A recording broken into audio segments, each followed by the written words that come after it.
നമസ്കാരം.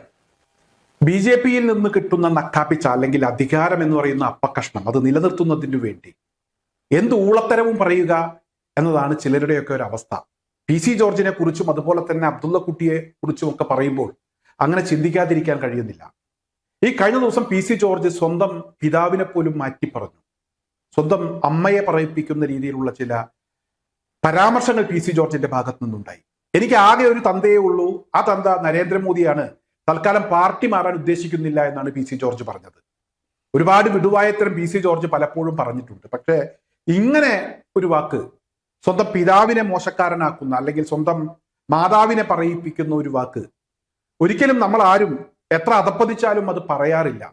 ആർക്കും അങ്ങനെ പറയാൻ കഴിയാറില്ല. പി.സി. ജോർജ് അതും പറഞ്ഞു എന്നുള്ളതാണ്.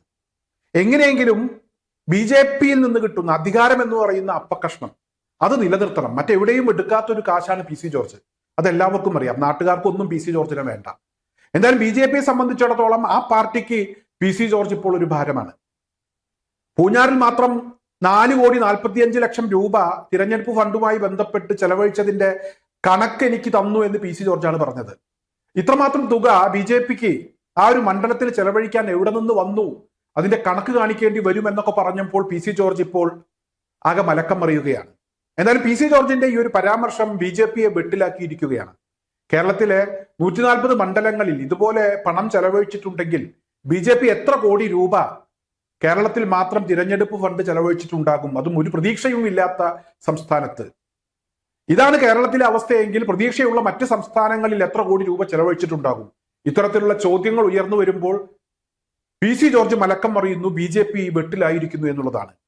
എങ്ങനെയെങ്കിലും ബി.ജെ.പിയിൽ തന്നെ പിടിച്ചു നിൽക്കുന്നതിന് വേണ്ടി, കടിച്ചു തൂങ്ങുന്നതിന് വേണ്ടിയാണ് പി.സി. ജോർജ് എനിക്ക് ആകെ ഒരു തന്തയേ ഉള്ളൂ, അത് നരേന്ദ്രമോദിജിയാണ് എന്നൊക്കെ പറഞ്ഞത്. എന്തായാലും പി.സി. ജോർജ് പറഞ്ഞത് അങ്ങേ അറ്റത്തെ ഊളത്തരമായി പോയി എന്ന രീതിയിൽ തന്നെയാണ് ബോധമുള്ള ആളുകളൊക്കെ അതിനെ നോക്കിക്കാണുന്നത്. ചില ട്രോളുകളും ഇപ്പോൾ കാണാൻ കഴിയുന്നുണ്ട്. ഇവിടെ ഷോൺ ജോർജിനെ നമുക്കറിയാം. ഷോൺ ജോർജ് വല്ലാതെ വീമ്പ് പറയുന്ന ഒരു വ്യക്തിയാണ്. ഷോൺ ജോർജിന്റെ ഒക്കെ അപ്പാപ്പൻ ഇപ്പോൾ ആരാണ് എന്നൊക്കെയുള്ള ചില ചോദ്യങ്ങൾ, അത്തരത്തിലുള്ള ചില ട്രോളുകളും ഇപ്പോൾ കാണാൻ കഴിയുന്നു. അതുപോലെ തന്നെ ഇവിടെ വാ തുറന്നാൽ വിവരക്കേട് പറയുന്ന മറ്റൊരു കക്ഷിയാണ് അബ്ദുള്ള കുട്ടി. അബ്ദുള്ള കുട്ടി കഴിഞ്ഞ ദിവസം ജിഫ്രി തങ്ങൾ ഉടൻ തന്നെ ഫത്വ ഇറക്കണം, മതവിധി പറയണം എന്നൊക്കെ പറഞ്ഞ് രംഗത്തെത്തിയിരുന്നു, ഒരു വീഡിയോ ചെയ്തിരുന്നു. അബ്ദുള്ള കുട്ടിയുടെ ആവശ്യം ഇവിടെ ദുർഗയും അതുപോലെ തന്നെ സരസ്വതിയും ഒക്കെ അംബിയ മുർസലുകളിൽപ്പെട്ട ആളുകളാണ് എന്ന് പറയണം എന്നുള്ളതാണ് അബ്ദുള്ള കുട്ടിയുടെ ആവശ്യം. അത് ജിഫ്രി തങ്ങൾ ഇടപെട്ട് പറയണം എന്നൊക്കെ പറഞ്ഞു നോക്കി അബ്ദുള്ള കുട്ടി. പക്ഷെ ഇവിടെ ദേശീയ തലത്തിൽ ബി.ജെ.പിയുടെ സംഘടനാ വിഷയങ്ങളുമായി ബന്ധപ്പെട്ട് ഒരു അഴിച്ചുപണിയൊക്കെ നടന്നപ്പോൾ അബ്ദുള്ള കുട്ടി പുറത്തായി. ജിഫ്രി തങ്ങളുടെ മതവിധി വരുന്നതിന് മുമ്പ് തന്നെ ബി.ജെ.പിയുടെ കേന്ദ്ര കമ്മിറ്റി അബ്ദുള്ള കുട്ടിയുടെ കാര്യത്തിൽ ഒരു തീരുമാനമാക്കി. യഥാർത്ഥത്തിൽ അബ്ദുള്ള കുട്ടി എന്തിനാണ് ഈ കിടന്ന് കഷ്ടപ്പെട്ടിരുന്നത് എന്നതിനെ കുറിച്ച് കൃത്യമായ ഒരു വിവരമാണ് ഇപ്പോൾ പുറത്തു വരുന്നത്. എങ്ങനെയെങ്കിലും പിടിച്ചു നിൽക്കുക, ബി.ജെ.പിയിലെ സ്ഥാനമാനങ്ങൾ ഉറപ്പിക്കുക, അതിനുവേണ്ടി കുത്തിത്തിരിപ്പുണ്ടാക്കുക. എന്തായാലും ഇപ്പോൾ അബ്ദുള്ള കുട്ടിയും ഏറെക്കുറെ ഔട്ടായ ഒരു അവസ്ഥയിലാണ്. പിന്നെ മറ്റൊരാൾ ഇവിടെ ഈ ബി.ജെ.പിയുമായി ബന്ധപ്പെട്ടുള്ള ബന്ധമൊക്കെ വേർപ്പെടുത്തി എന്ന് പറഞ്ഞ് രംഗത്തെത്തിയിട്ടുണ്ട്. അത് സിനിമാ നടൻ ദേവനാണ്. ദേവൻ പറയുന്നത് എന്നെപ്പോലുള്ള ആളുകൾക്ക് ആ സംഘടനയിൽ തുടരാൻ കഴിയില്ല, വൈസ് പ്രസിഡന്റ് സ്ഥാനം ഞാൻ വേണ്ടെന്ന് വെച്ചു, പ്രാഥമിക അംഗത്വത്തിൽ നിന്നും രാജിവെച്ചു എന്നാണ് ദേവൻ പറയുന്നത്. ഹിന്ദുക്കൾക്ക് പോലും ഭീഷണിയാണ് ബി.ജെ.പി എന്നാണ് ദേവൻ പറയുന്നത്.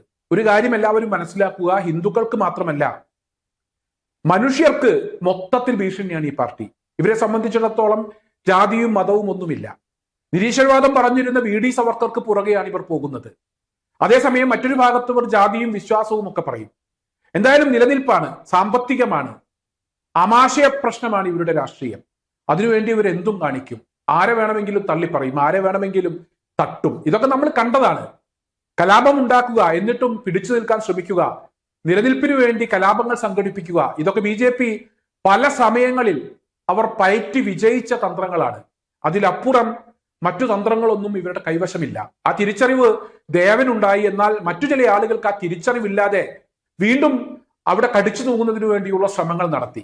അവരെ എന്തായാലും ബി.ജെ.പി പടിക്ക് പുറത്താക്കി. ഇനി പി.സി. ജോർജിന്റെ കാര്യത്തിൽ മാത്രമാണ് ഒരു തീരുമാനം ഉണ്ടാകേണ്ടത്. എന്തായാലും ദേവൻ അവിടെ നിന്നും ഒഴിഞ്ഞു പോന്നു, ഇനി ആ പാർട്ടിയുമായി തുടരാൻ ആഗ്രഹിക്കുന്നില്ല എന്ന് അദ്ദേഹത്തിന്റെ ആ ഒരു നിലപാട് വ്യക്തമാക്കി. അദ്ദേഹത്തിന് ഈ ഒരു അവസരത്തിൽ ഞാൻ എല്ലാവിധ അഭിനന്ദനങ്ങളും അറിയിക്കുകയാണ്.